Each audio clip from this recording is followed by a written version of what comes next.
Você tá com quantos anos de carreira? Você considera? Cara, eu acho que eu tenho 56 anos de carreira. Desde que nasceu... Desde que eu nasci, cara, eu sempre cantei, né, velho? E as pessoas falam, não, mas que você realmente leva a música a sério. Eu falei, cara, eu sempre levei a música a sério. Você chegou a trabalhar em outras coisas? Já, trabalhei pra caramba. Eu vendi picolé, vendi bolo na empresa que meu pai trabalhava. Papai trabalhava numa empresa chamada TCB, Transporte Coletivo de Brasília. Papai era guarda noturno. Minha mãe fazia bolo em casa e eu ia para a empresa com meu pai para vender esses bolos. Botava uma travessa, botava aquele coisa aqui no pescoço, a travessa na frente aqui, cobria com um pano. E eu ficava indo nas repartições da empresa levando esse bolo e uma garrafa de café para os funcionários lá. E trabalhei com isso e trabalhei, como eu falei, vendi picolé. Trabalhei numa feira permanente há algum tempo também. Eu vendia peixe. Um frio da porra. Você é bom? Vendedor? Sei lá se eu sou bom, mas eu vendia. E, cara, eu cortava as mãos tudo e eu só ia perceber que as mãos estavam cortadas quando eu chegava em casa, porque durante o tempo que eu estava trabalhando, eu não tinha luva, não tinha nada. E era muito gelo, né? Era nem bem sentia. Gelado, eu não sentia que eu tinha cortado as mãos Eu tinha uns peixes que tinham umas serras, umas coisas que era bem... E eu cortava as mãos. Depois que eu chegava em casa, que eu ia ver e aquilo ficava...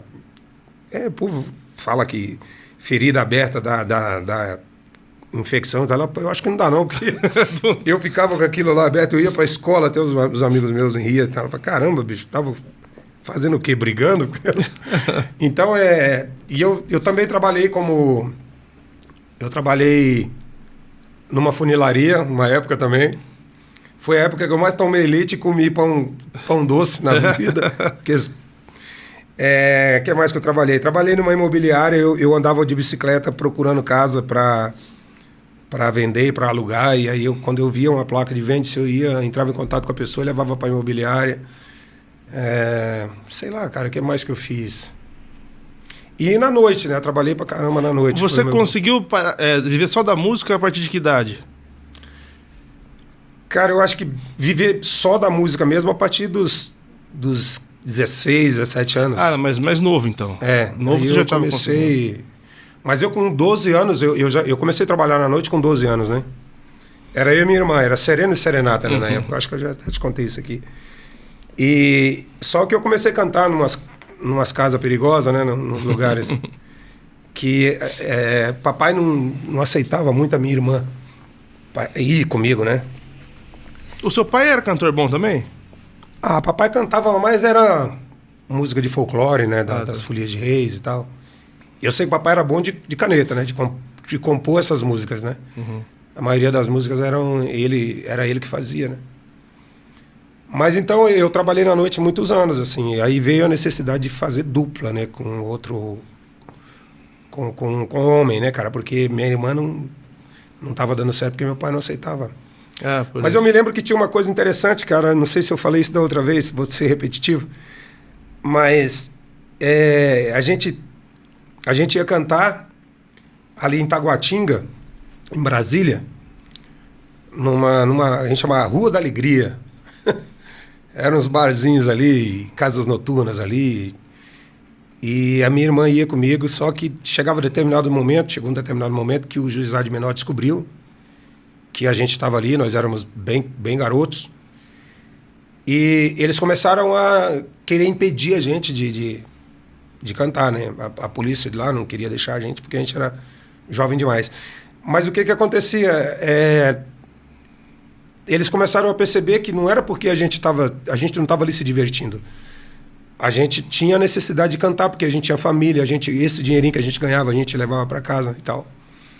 E daí eles assistiam a gente cantar em determinado momento, né, tempo, e depois pegava a gente e levava para a delegacia. E aí a gente ficava lá e papai ia buscar a gente de manhã. Mas eles deixavam? Mas eles deixavam a gente cantar um determinado tempo. Pô, legal, né? Porque na verdade eles não deveriam deixar entrar. Não deveria, né? Mas eles entendiam que... Que legal, cara. Era uma época em que os valores eram outros, né, cara?